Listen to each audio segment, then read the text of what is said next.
Bonsoir à toutes et à tous et bienvenue dans votre émission de jeunesse 50 minutes entre nous. J'espère que vous vous portez bien. Toutes nos excuses pour ce retard, indépendamment donc de notre volonté. Selon certains scientifiques, le sexe est très important dans le couple. Il génère une complicité et également une intimité propre aux relations sexuelles et donc essentielle pour profiter d'une union satisfaisante. Un auteur, Anne Bernard, disait « Faire l'amour est le meilleur remède contre la solitude, le seul à dépasser les limites qui séparent deux personnes. Cependant, il n'est pas rare de voir des relations dans lesquelles, à long terme, les relations sexuelles sont sporadiques ou pratiquement inexistantes. » Face à ce constat, on se pose la question de savoir si être dans une relation amoureuse sans sexe est une erreur ou au contraire, c'est un signe que la personne avec qui on est veut faire du sérieux avec nous. Relation amoureuse sans sexe, preuve de sérieux ou illusion ou encore erreur. Voilà le thème qui nous rassemble ce mercredi. Et pour en parler, j'ai deux amis sur ce plateau. Bonsoir et bienvenue. Bonsoir Brigitte. Comment vous vous portez? Très bien. C'est vrai. Aussi très bien, très content. Parce que le thème, même quand je faisais même l'introduction, je voyais ces signes, ces mimiques. C'est normal que vous dites que la citation m'a beaucoup plu. D'accord. Néanmoins, on va se présenter pour les téléspectateurs. Peut-être que c'est la première fois, d'autres nous suivent. Ici, vous avez Laetitia Chinao. Benjamin Renaud, c'est un plaisir de vous retrouver encore. Voilà nos invités ainsi présentés. Nous allons partir pour la transition et revenir pour le débat.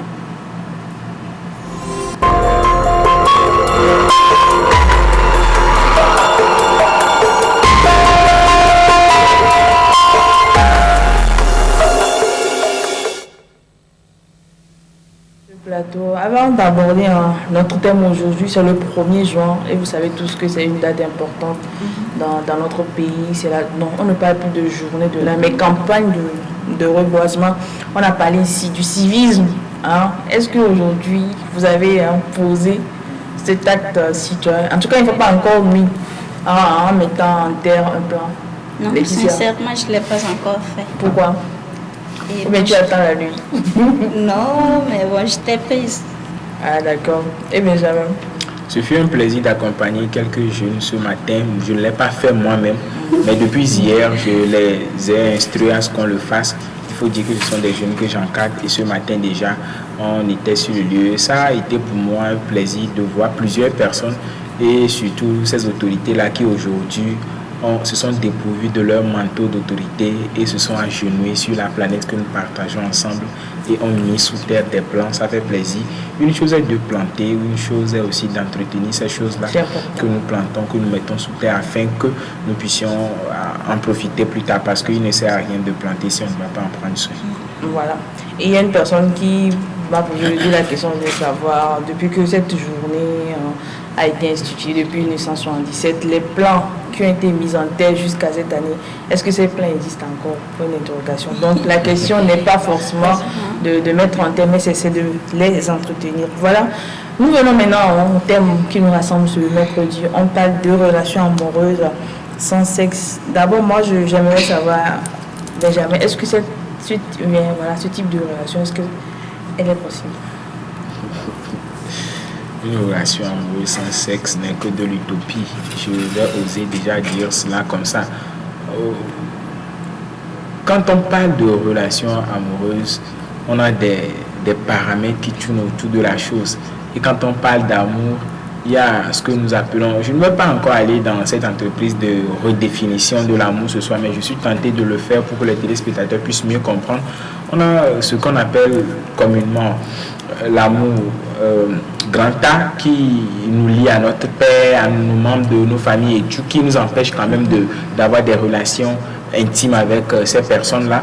Mais nous avons aussi ce qu'on appelle la relation, l'amour charnel qui peut exister entre deux personnes de sexe opposé. Pour l'instant en Afrique, c'est spécialement au Togo du moins, c'est la relation entre un homme et une femme qui est celle qui est légalement autorisée.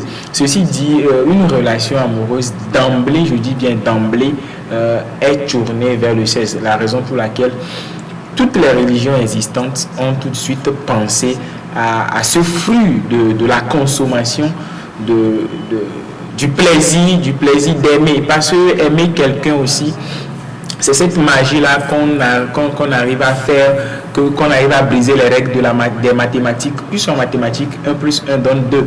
Mais avec l'amour, 1 plus 1 donne 1. Ce qui voudrait dire qu'il y a beaucoup de choses qui ne sont pas tout de suite des choses normales, c'est-à-dire des choses à qui on doit s'attendre, mais on va le faire au nom de l'amour. Ce qui voudrait dire que toute relation amoureuse a des paramètres tout. Et je vais tout de suite aller jusqu'à dire que quand les gens font leur mariage, souvent il y a quelque chose qui couronne tout. Ils vont faire une lune de miel ou encore nuit de noces. Ce qui voudrait dire que lors de la nuit de noces, c'est pour consommer ce qu'on a pris du temps à préparer. Et cette consommation-là va aboutir à quelque chose. Pour peut-être être un peu plus bibliste, je voudrais quand même rappeler encore ces paroles que Dieu a donné à ses premiers hommes dans la mythologie judéo-chrétienne, où on dit qu'ils auront plusieurs enfants. J'ai paraphrasé, bien sûr, qu'ils auront plusieurs enfants, plusieurs descendances, mais ce n'est pas par l'alchimie ou encore par des formules mathématiques. On n'ira pas sur Play Store pour télécharger ces enfants-là, mais on va quand même être ensemble au sens propre du mot ou encore strict de l'expression pour qu'on puisse avoir ces enfants. Donc pour moi, j'ose déjà prendre parti en relation amoureuse égale à sexe, sinon c'est de l'erreur. Voilà, pour Benjamin, c'est de l'utopie, c'est de l'erreur. Laetitia, de ton côté? Oui, pour moi, les relations amoureuses sans le sexe existent, mais ce sont des cas rares. Pour être ensemble sans faire le sexe, il faut beaucoup de sacrifices, surtout énorme de sacrifices. Et ça, c'est 2 personnes qui vont prendre cette décision. Oui, on se décide d'être ensemble sans faire l'amour. Mais il y a d'autres activités qu'on va faire pour remplacer le sexe. Par exemple, le sport, la musique, la danse et trucs là. Oui, ça c'est difficile. Selon Platon, les relations sans le sexe existent. Mais il faut beaucoup de sacrifices et il faut de l'entente. Si moi je décide et ne pas faire l'amour avec mon conjoint et lui n'est pas d'accord, ça ne peut pas marcher. Il faut la décision, il faut l'accord de 2 personnes pour y arriver. Bon, et parlant des relations à distance, mon gars loin de moi, moi aussi je suis ailleurs. Dans ce cas, bon, on est là, il y a de l'abstinence, il est là-bas, je suis ici, on ne pratique pas le sexe, mais ça marche. Mais dans ce cas, c'est très peu de filles ou bien très peu de garçons arrivent quand même à surpasser ces désirs, ces émotions. Bon, je voudrais peut-être rappeler quelque chose si vous le permettez, Brigitte. Quand Laetitia parlait tout de suite de sport, j'ai comme l'impression qu'elle a envie de me faire quelque chose qui ne va pas tout de suite passer. Je dirais que le sexe est, excusez-moi l'expression ou le terme, la religion la plus forte qui puisse exister. Je reprends mes mots, le sexe est la religion la plus forte qui puisse exister. Et s'il faut rester dans une relation où vous ne pratiquez pas le sexe, où vous ne goûtez pas, ou encore essayez pas, expérimentez pas le sexe, et vous êtes dans cette relation-là, et pour comme solution, vous préférez faire du sport. J'ai comme l'impression que ce n'est pas une relation, mais c'est juste pour être ensemble et puis etc. Sinon, dans une relation où on doit seulement pratiquer du sexe, faire des intentions, non, je ne suis pas d'accord. Même à distance, je voudrais quand même déverser peut-être quelques secrets sur la place publique, puisqu'il y a beaucoup de téléspectateurs qui nous suivent. Il y a de ces gens-là qui font des relations à distance, mais qui utilisent les réseaux sociaux en leur faveur pour qu'ils puissent se ressentir un peu plus, comme tu l'as déjà dit, pour qu'ils puissent se faire l'amour, si on peut le dire ainsi. Alors, venons sur le cas tu l'as dit dans ton développement antérieur, le cas de la religion. Il y a certaines confessions religieuses qui promeuvent l'abstinence avant le mariage. Est-ce que dans ces cas-ci, qu'est-ce qu'il faut faire? Puisque tu l'as dit, une relation amoureuse sans cesse, c'est de l'utopie. Je voudrais être plus pragmatique. Et puis, si nous sommes jeunes, je voudrais quand même rappeler quelque chose à ceux-là qui pensent toujours comme cela. Aujourd'hui, quand vous voulez sortir avec une fille ou que vous voulez sortir avec un garçon, et que vous vous permettez, je pèse bien mes mots ce soir, et que vous vous permettez d'être en relation avec cette personne et que vous n'avez jamais eu l'occasion de voir ne serait-ce que les slips de cette personne, vous serez désagréablement surpris ou surprise quand vous serez en couple avec cette personne. Des gens aujourd'hui, au nom des propos d'un certain pasteur ou encore d'un homme religieux, ne se sont jamais touchés. Et quand ils sont maintenant en relation avec ces gens-là, ils sont des gens éternellement insatisfaits ou encore ils sont des gens qui sont tellement dérangés parce qu'ils n'ont pas eu à poser certaines bases. Vous convenez avec moi que la pratique ou encore, je ne sais pas si dans l'appeler l'exercice, les mots sont peut-être un peu plus durs ce soir, mais que les téléspectateurs le permettent. L'exercice du sexe requiert beaucoup plus de paramètres autour de la chose. Ce qui voudrait dire que la forme, la taille, la profondeur et tout intéresse. Ce qui voudrait dire que si vous ne connaissez pas bien cette personne-là à qui vous êtes en train de donner votre cœur et que vous êtes maintenant en relation avec celle-ci et vous remarquez maintenant que ce fut un puits public ou encore une fontaine publique où tout le monde passait de temps en temps pour satisfaire son plaisir ou encore ses désirs charnels. Là, vous serez déçu, lamentablement, et votre relation amoureuse que vous êtes en train de construire encore, si vous êtes déjà marié, puisque la religion dit de se marier d'abord, si vous êtes finalement marié, vous allez regretter d'avoir célébré tout cela et vous allez vous dire tout ça pour ça. Et les filles maintenant vont être déçues parce qu'il y a peut-être le monsieur il est nymphomane, la dame elle est nymphomane et on n'arrive pas quand même à voir le débit ou le degré, la fréquence selon laquelle cette personne-là voudrait qu'on la satisfait. Il y a des gens naturellement qui en ont besoin tel nombre ou telle fréquence par semaine. Mais si vous avez eu le temps de voir tous ces paramètres-là, je crois que vous aurez mieux réglementé cela avant le mariage. Mais si vous pensez tout de suite au nom de cette religion-là, que vous n'allez pas faire tel. Moi, souvent, qu'est-ce que j'ai l'habitude de dire? Dieu lui-même dit, si vous goûtez le Saint-Esprit et que vous voyez qu'il est bon, alors adoptez-le. Dieu lui-même dit de le goûter. Mais pourquoi maintenant les gens ne veulent pas quand même goûter le sexe? Dieu lui-même dit, goûtez-moi d'abord. Si vous voyez que je suis bon, adoptez-moi. Mais pourquoi les gens veulent Dieu lui-même dit, j'essaie de faire un rapprochement.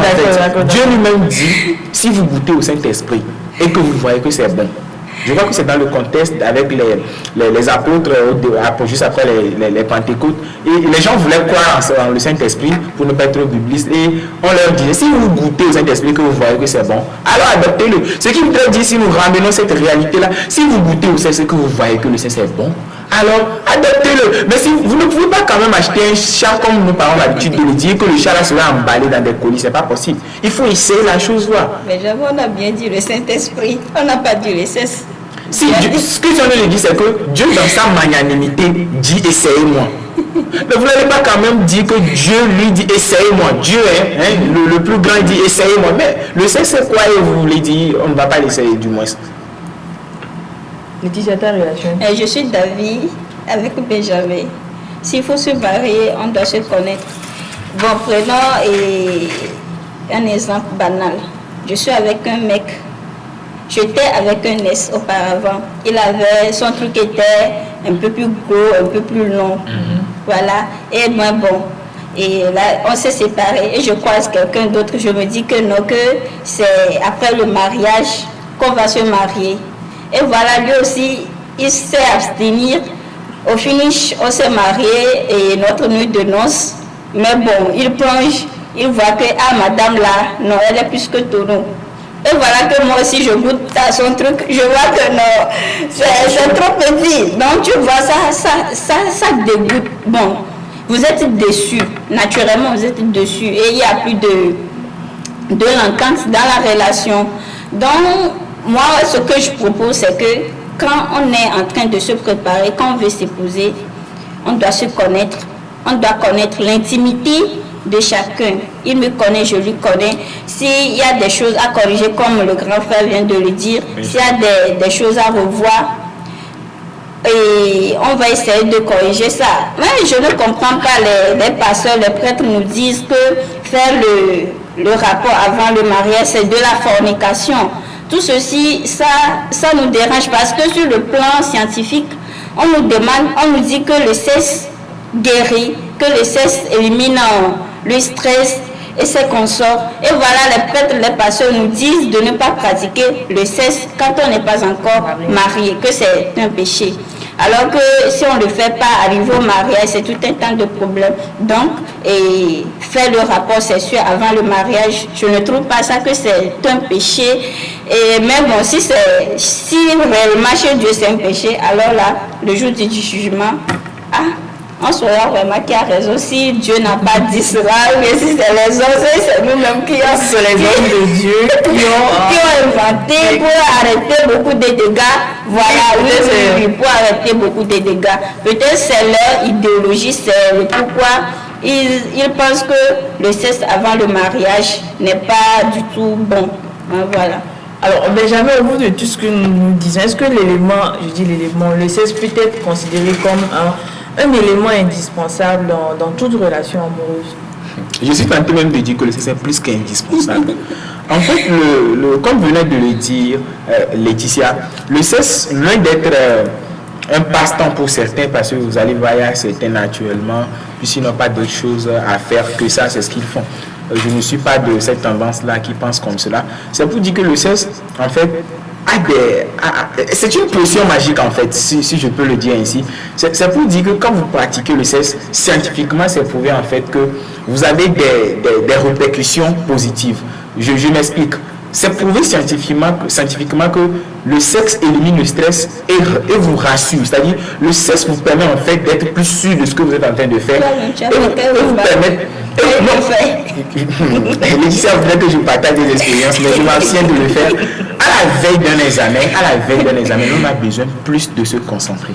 Je ne dis pas tout de suite qu'à la veille d'un examen, on a besoin de pratiquer le sexe, mais nous comprenons d'emblée que le sexe, la pratique du sexe requiert tout de suite beaucoup plus de concentration et d'attention. Et quand vous pratiquez le sexe, sans pour autant violer, parce que quand c'est du viol, il n'y a pas consentement. Ceci dit, vous ne faites pas de l'amour, mais excusez-moi, mais vous êtes en train de pratiquer du sexe pour le faire. Mais si vous faites vraiment de l'amour à la personne ou que vous faites de l'amour, je pense là que vous êtes en train de vivre quelque chose d'intéressant et d'intense qui va vous permettre votre épanouissement et en fait qui va vous permettre de mieux vivre dans votre relation. Parce que, à moins que les téléspectateurs ou certains téléspectateurs n'ont pas peut-être eu l'expérience de pratiquer une relation sexuelle, ils ne comprendront pas peut-être cette partie de ce développement que je voudrais faire tout de suite.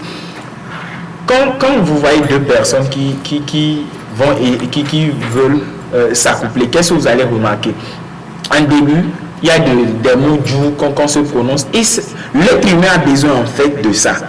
Et par après aussi, il y a de ces paroles-là plus intenses, plus douces, qu'on ne peut entendre que là-bas. En fait, c'est pour dire que vous ne pouvez entendre ces propos venant de telle personne qu'en ce endroit. Parce que je disais tout de suite que le sexe est une religion et le sexe c'est une chose sacrée. Je ne suis pas quand même de cette tendance-là qui fait fi de la pudeur. Non, loin de là, mais je suis en train de valoriser en fait, si je peux le dire ainsi, la quintessence de ce qu'on appelle sexe, en fait. Laetitia? Oui. Rappelez-moi le fait de considérer le sexe comme un élément indispensable dans toute relation amoureuse. Oui, ça c'est la base. Si Benjamin me croise sur la route et me drague, il pense à quoi? Indirectement, il va à la forme, la taille, le teint, tout ça. Il m'imagine déjà sur son lit. Et c'est ce qui lui fait venir vers moi. Non, le sexe ne peut pas être indispensable dans la vie et dans une relation amoureuse. Ça, je suis d'avis. Parce que le sexe, ça fait beaucoup de choses dans la vie. C'est sur le lit qu'on se dit des trucs romantiques et le gars t'apprécie, le gars te fait des promesses. Mais quand il n'y a pas ça, il est stressé. Toi aussi tu es stressé, vous vous regardez comme des lions, non? Mais quand ça vient en même temps, non, moi mon exemple, quand ça vient en même temps, déjà si tu es malade, ça dépend de la manière dont vous avez fait. Si tu es partante, le gars aussi est partant. Et vous faites l'amour, ça c'est intéressant, mais au cas où ça devient de l'abus, et abus sexuel, tous les temps, tous les jours, le gars ne te donne pas repos, bien la fille ne te donne pas repos, même tu te sens fatigué, lui c'est toujours le sexe dans sa tête. Là c'est là où c'est pas bon, mais si vous êtes partant, vous deux, vous le faites et dans de bonnes conditions, voilà, vous caressez, vous dites des trucs plus douces avant de le faire tata, il n'y a pas plus paradis que ça, je crois. Mais bon, je ne suis pas trop gâtée, mais on est en train de causer entre nous. Vous permettez, je voudrais tout de suite rappeler aussi quelque chose. les filles, je n'ai rien contre vous, mais je vais le dire. Il y a beaucoup de ces filles-là qui disent que les relations sans sexe, c'est ce que moi je pense qu'on doit faire tel. Je voudrais poser aujourd'hui une question à ces téléspectatrices qui pensent certainement comme ça. Est-ce qu'on peut vivre avec un homme qui n'a pas de sexe? Je réponds, est-ce qu'on peut vivre avec un homme qui n'a même pas de sexe? C'est-à-dire, il est né en tant qu'être humain, mais il n'a pas de sexe. Quand il se déshabille, à rien. Est-ce que vous n'allez pas considérer cet individu-là comme étant un monstre? C'est de la même manière que vous considérez déjà, sinon d'emblée cette personne comme étant un monstre, c'est de cette même manière que vous devez aussi accepter que le sexe aussi fait partie en fait des paramètres ou encore des choses essentielles pour que la relation puisse avancer. Benjamin, s'il faut essayer de répondre à ta question, j'aimerais te dire que nous faisons semblant en le disant que je ne veux pas le sexe, moi je n'aime pas le sexe. Non, c'est de la pure mensonge. Nous aimons ça. C'est qu'il faut jouer la sainte parfois ou bien la sainte devant le gars qu'il te drape. Mais tu sais quoi, je t'aime, mais moi je ne fais pas ça. S'il ne le fait pas avec toi, elle le fait avec quelqu'un d'autre. Oui, il faut vraiment dire ça. Et de nos jours, il n'y a pas de ces filles-là qui... Ça vient naturellement. Naturellement, on a envie de faire l'amour. Ça vient naturellement. Mais si tu ne le pratiques pas tout le temps, si tu ne le pratiques pas tous les jours, ça vient. Tu as envie d'un garçon. Si tu as un garçon, la vie te dit non, je n'aime pas le sexe, il faut bien la regarder, il faut bien la suivre. Sûrement qu'elle est en train de consommer ailleurs. Donc c'est... la réponse, bon, les filles ne vous fâchez pas, moi, mais je suis... Alors, prenons encore le cas des biblistes comment appelle-t-on, qui disent qu'il faut l'abstinence, voilà, avant le mariage. Est-ce qu'il y a des avantages au fait de s'abstenir du sexe avant le mariage? Oui, je respecte beaucoup la Bible, sinon tous les livres considérés comme saints. J'ai la même considération pour la Bible et le Coran ou encore ce que l'on appelle communément Torah. C'est pour dire que je ne suis pas contre ces tests, mais je suis contre l'interprétation que les gens font de ces tests-là. C'est pour dire en fait que le sexe est une chose sacrée. Et ces tests bibliques, ces tests religieux, en fait, sont en train de faire l'apologie, si je peux le dire ainsi, de ces tests. C'est-à-dire, aujourd'hui, qu'est-ce que nous jeunes faisons? Vous allez voir que deux jeunes sont en relation et puis ils se disent que nous sommes en relation pour le sexe et ils en font usage ou encore pratique comme s'ils étaient déjà mariés. Ou encore ils en font pratique comme des personnes qui sont mariées il y a des années. Ils font même un calendrier et tout pour cela. Je crois que c'est cette partie de la chose là qui est en train de faire perdre sa sacralité et c'est pour faire revenir les choses à sa sacralité dans le temps que l'on met maintenant des barrières, des paramètres, des lois, parce que le respect à la loi que nous sommes prescrites est liberté. Et quand je respecte cette loi, l'autre aussi respecte cette loi, nous allons mieux vivre. C'est pour dire en fait que il y a d'abord la sacralité de la chose, parce que le sexe est très sacré. Quand nous prenons cet adage-là qui dit que quand nous allons à l'église, nous rentrons d'abord dans la chapelle, nous nous agenouillons avant de prier. Mais quand nous allons quand nous revenons au lit ou encore dans la vie conjugale, on s'agenouille avant de faire ce qu'il y a lieu de faire. Ce qui voudrait dire que le sexe, déjà, c'est quelque chose de très sacré. Le sexe, en fait, c'est cette chose-là qui, après la parole, peut encore faire des choses. C'est pour dire, en fait, que Dieu, moi, je suis parfois tenté de dire, les chrétiens ou encore les biblistes vont m'excuser, je suis tenté de dire que l'action posée par Adam et Ève, en fait, serait certainement le sexe parce que on dit, après avoir mangé la pomme, ils se sont vus nus. Quelle interprétation ou quelle déduction pouvons-nous faire? Je ne dis pas tout de suite que c'est ça, mais je fais un rapprochement et je me dis que certainement le sexe serait au centre des préoccupations de l'autre côté. Voilà, voici pourquoi on met en garde. C'est une mise en garde en fait. On sait que les gens vont le faire et les gens le font. Alors nous sommes en train de parler, les gens pratiquent du sexe. Et quand nous allons finir, les gens vont encore le faire. Les gens l'ont fait avant que nous ne soyons ici pour en parler. C'est pour dire en fait que ça ne va pas s'arrêter, mais ça va quand même ramener les gens à la raison. Parce que la religion, elle a cette partie qu'on appelle la religion éthique. Il y a deux types de religion, la religion statique et celle éthique. Les religions statiques sont ces religions-là qui imposent des choses aux gens sans leur expliquer. Mais les religions éthiques sont des religions-là qui disent ne faites pas ceci pour ne pas avoir ceci. Ne faites pas ceci pour ne pas souffrir de ceci. Et aussi rappeler que de par la médecine, il y a de ces maladies sexuellement transmissibles que nous pouvons aisément, tranquillement et puis facilement avoir si nous nous donnons de façon dépravée à l'acte sexuel. Et donc, à la religion interdit cela, on est quand même exempté ou encore immaculé de ces choses-là. On ne va pas souffrir de ces maux-là avant que nous ne soyons mariés.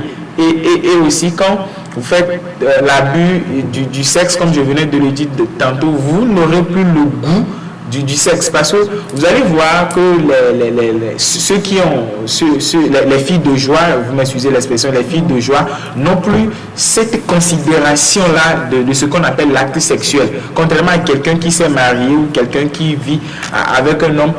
La considération que cette personne a du sexe, elle n'est pas la même que ce que la fille de joie a. Ce qui veut dire que quand vous en faites abus, vous ne pouvez plus consommer le mariage. Parce que vous allez voir qu'en Afrique, par exemple, quand un enfant naît, on est content parce que c'est le fruit des efforts d'un homme avec une femme, en fait. Donc, c'est tout cela qui tourne autour de ce que la religion appelle les lois, les dogmes et tout, pour qu'on puisse nous ramener un peu à la raison, en fait. C'est l'explication que je puisse donner. Voilà, Laetitia.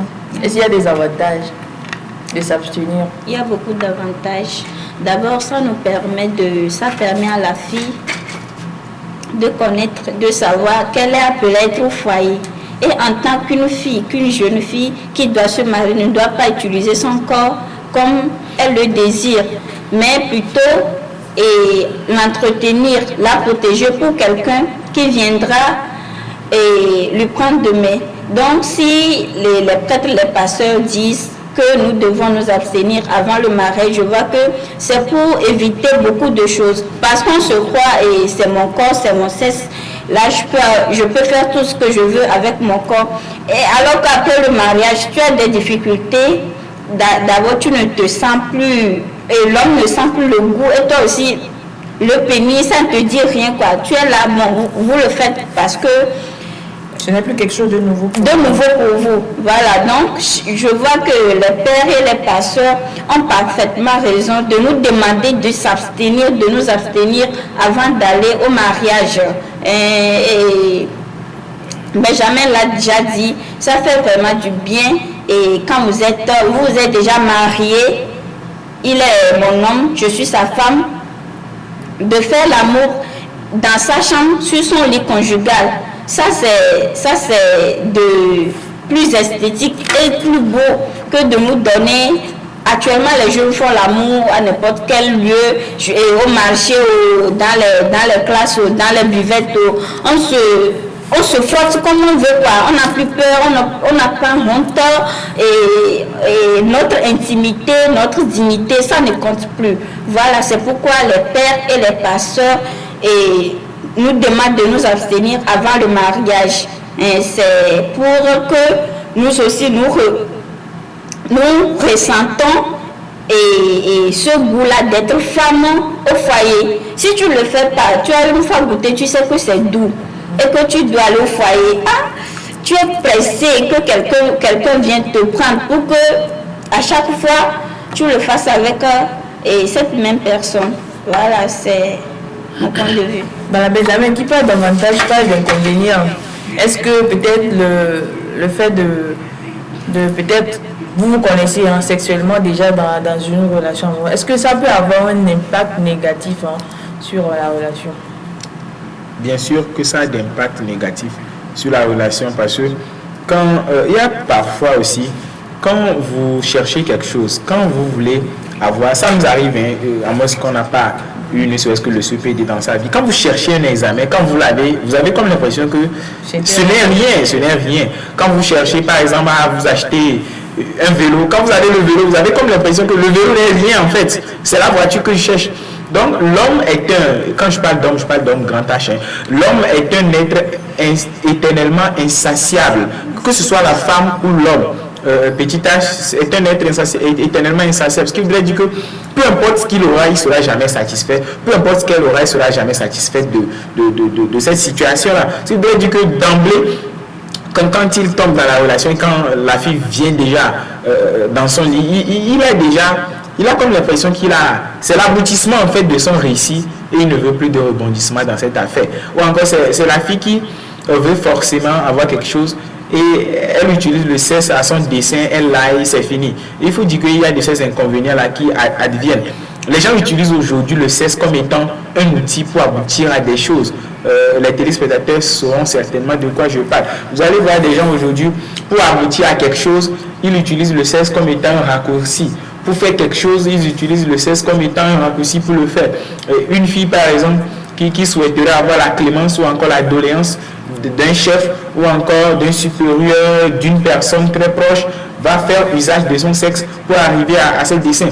Ou encore une personne qui souhaiterait avoir quelque chose d'une fille va lui dire voici la condition, si tu es d'accord, et fin du sexe, fin du match, fin de l'histoire.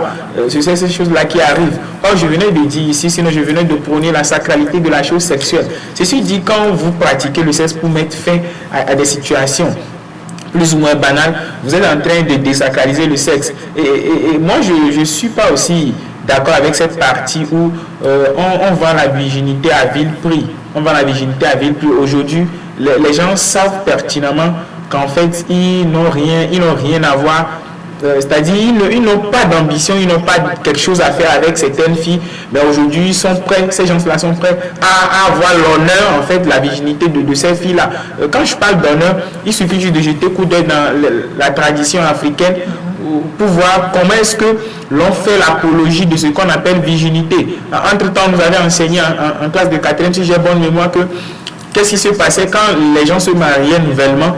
Il y a les tantes de la famille du jeune garçon qui allaient pour vérifier juste après la nuit de noces pour voir si le drap est acheté de où, ce qui veut dire est-ce que cette fille-là est encore vierge. Si la religion africaine ou encore la tradition africaine prône cette suprématie, si je peux le dire, sacrée de la virginité, cela voudrait dire qu'on ne peut pas quand même la vendre à vil prix comme des choses qui sont éphémères, comme des choses qui vont passer d'un bout à l'autre. Et quand nous parlons de virginité aujourd'hui, nous les jeunes garçons, nous pensons que nous n'y sommes pas concernés, en fait, ça ne nous regarde pas et ça ne regarde que les femmes. Il suffit juste de lire quelques livres qui parlent aujourd'hui ou encore de lire Papa ou le Colo pour comprendre en fait que quand nous pratiquons le sexe, c'est une convocation, c'est une rendez-vous, c'est une conférence, c'est une réunion ou encore une assise de plusieurs esprits qui cohabitent, qui se frottent, qui se flirtent avec tous les mots que vous pouvez utiliser, et nous devons beaucoup faire attention. C'est pas parce que nous avons tout de suite prôné le fait de faire le sexe qu'on doit penser forcément cela. Il y a des inconvénients. Oui, il y a plusieurs inconvénients liés au sexe. Surtout quand on le fait et après l'autre prend sa route. Moi aussi je prends ma route. Déjà psychologiquement je suis abattue. Je me dis qu'il a abusé de moi. Lui aussi dit que je l'ai utilisé. On s'est utilisé, voilà. Et dans ce cas, je vois que le sexe avant le mariage aussi a beaucoup d'impact sur nous-mêmes et ça joue beaucoup sur la psychologie quand même. Si tu es vraiment conscient de cet acte-là, tu vas voir que et parfois il faut avoir des limites en le faisant. Voilà, vous baisez après, vous donnez le gourmet. Disons le goût, mais vous vous abandonnez comme ça, la fille est partie et très passive et autres là, elle peut même te maudire que tu as abusé d'elle, tu ne voulais pas d'elle, mais tu veux juste le sexe. Et comme Benjamin l'avait dit, et un gars, il y a un papa qui m'a demandé un jour, ma fille, mais que fais-tu avec ta beauté? Mais j'ai pris plus de 50 minutes sans trouver la réponse. Mais il voulait dire quoi? Il voulait juste dire qu'avec la beauté... Est-ce que tu avais compris sa question quand même? Non, pas du tout. Mais après, son explication, c'est qu'avec ma beauté, aujourd'hui, je peux avoir tout ce que je veux. Je peux m'offrir une voiture, je peux avoir deux boulots. Il suffit de cogner et au port des grandes personnalités, voilà, et prendre leur numéro, tout. Alors que ce n'est pas ça. Les gens prennent le sexe aujourd'hui comme du boulot et je vais vendre mon corps pour avoir ceci. Et la femme n'a plus sa valeur, voilà, d'être femme africaine, d'être une femme de respect, une femme de confiance. Voilà, maintenant les blancs et la conception que nous avons du sexe, c'est que j'ai envie de le faire, toi aussi tu as envie de le faire, on se frotte et puis on disparaît. Alors qu'il y a déjà nos esprits qui se sont unis, qui se sont réunis. Voilà, dans cet acte sexuel-là, on doit beaucoup faire attention et à ne pas se donner à n'importe qui et à n'importe quand. Et voilà. Alors, au début de ce débat, Laetitia avait donné quelques astuces. Pendant le cas où il faut s'abstenir dans la relation amoureuse, justement avant le mariage, est-ce qu'il y a des astuces? Laetitia a parlé de sport et autres. Est-ce qu'il y a des astuces que nous pouvons adopter justement pour se retenir dans le sexe? Oui, il y a des astuces, mais il faut dire que c'est une question de mentalité, c'est une guerre psychologique. Parce que le sexe, c'est prouvé scientifiquement que quand on a envie du sexe, on perd 70% de nos capacités ou encore de nos potentialités de réfléchir. Quand nous perdons 70%, vous convenez avec moi que les 30% ne vont pas suffire pour que nous puissions réfléchir normalement. Ceci dit, quand nous voulons à deux pratiquer l'abstinence, nous ne sommes pas en train de dire ce soir que l'abstinence est une mauvaise chose. Non, loin de là. Mais si nous décidons quand même de nous abstenir, parce qu'il y a des gens qui se sont rencontrés, le jeune garçon, il a des ambitions, il veut faire tel, la jeune fille aussi veut faire tel, et le sexe ne va pas leur permettre d'atteindre ses objectifs. Il y a des moments où vous voulez faire certaines choses, si vous ne coupez pas les ponts avec votre petit ami ou encore la personne avec qui vous êtes, vous ne pouvez pas y arriver. Prenons le cas de quelqu'un qui veut faire des choses qui ont trait avec la religion, mais la religion proscrit quand même la pratique du sexe dans certaines conditions. Ceci dit, quand vous voulez le faire, la communication est la première chose, sinon le premier outil que vous devez utiliser ou encore avoir recours. Quand vous communiquez et vous êtes d'accord, en fait, c'est une explication. Et il ne faut pas surtout faire semblant de dire je ne veux pas ou je veux mais. Non. Dites clairement à la personne que voici les conditions dans lesquelles je suis, voici les conditions dans lesquelles je voudrais vivre et voici ce que je voudrais ou encore à quoi je voudrais aboutir. Quand vous le dites ainsi, c'est plus clair. La personne sait en fait que vous avez certainement envie, mais que vous voulez faire tel pour que vous puissiez aboutir à tel. Moi, j'aime bien cette parole-là de l'apôtre Paul, toujours dans la Bible, qui dit, si vous savez que vous ne pouvez pas vous abstenir, mariez-vous tranquillement, et parce que vous savez que vous ne pouvez pas vous abstenir. En fait, je ne sais pas pourquoi aujourd'hui, les gens vont faire semblant de se cacher derrière une relation amoureuse de courtoisie pour après, et vont se faire du mal, et ils n'auront même pas peut-être d'enfants, et cette relation-là, c'est tel, c'est ciel, c'est fan, je ne suis pas d'accord. Il faut plutôt qu'on soit véridique. Je crois qu'avec la véracité, on comprend mieux que oui, on veut faire tel. Maintenant, il faut que nous nous fions à nos centres d'intérêt. Parfois, les gens ne connaissent pas leurs centres d'intérêt. Il y a certains qui ne peuvent pas lire. Ils veulent lire, mais ils ne peuvent pas lire. Ou il y a certains qui ne peuvent pas faire du sport.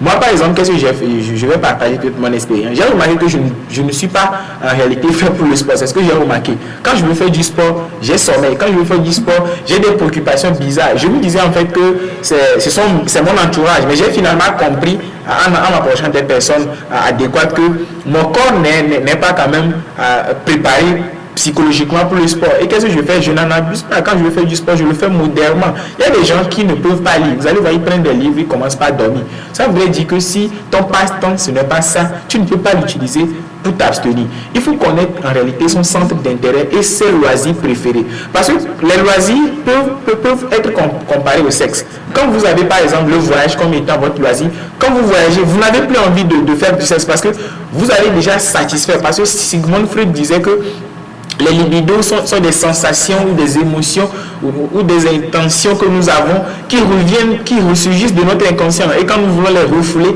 il va falloir que nous trouvions quelque chose qui est un peu plus ou moins égal à ce que nous sommes en train de le refouler. Donc si notre centre d'intérêt ou ce que nous aimons le plus, si j'aime faire la cuisine, je fais la cuisine, j'en régale, je ris et je suis satisfait. Je pense là que je peux tout de suite m'abstenir et ainsi de suite.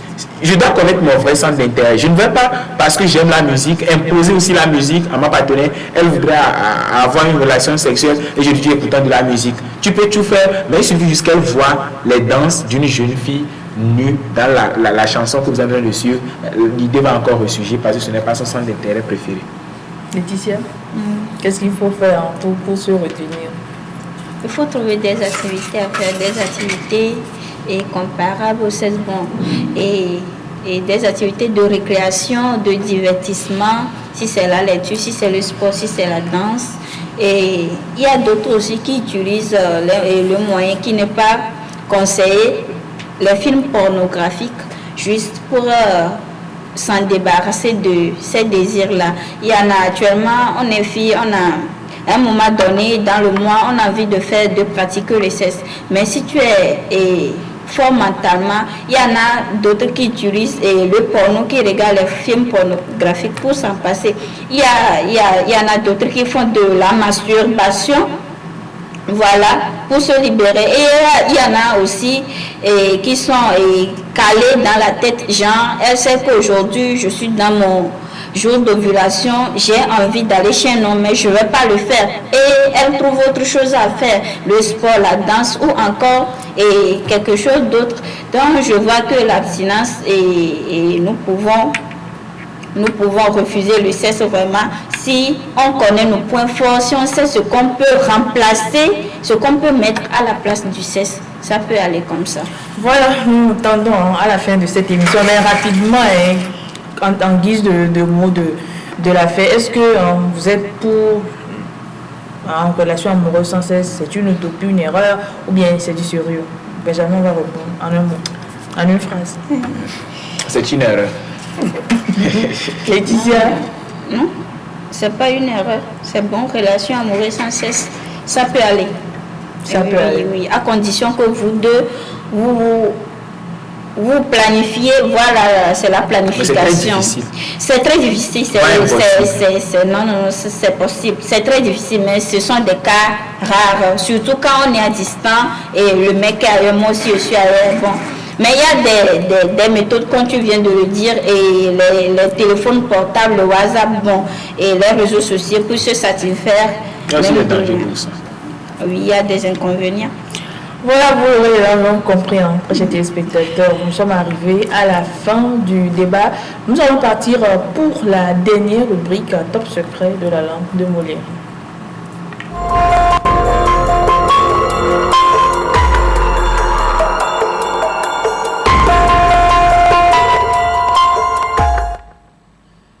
Sur ce plateau. Benjamin, bonsoir. Bonsoir Brigitte, bonsoir nos très chers téléspectateurs. Comme d'habitude, nous espérons qu'ils ont déjà leur calepin stylo parce qu'ils ont encore droit à quelques informations sur la langue de Molière. Si la réalisation le permet, nous allons déjà partir pour l'expression du jour. Il s'agit de l'expression monter au nu.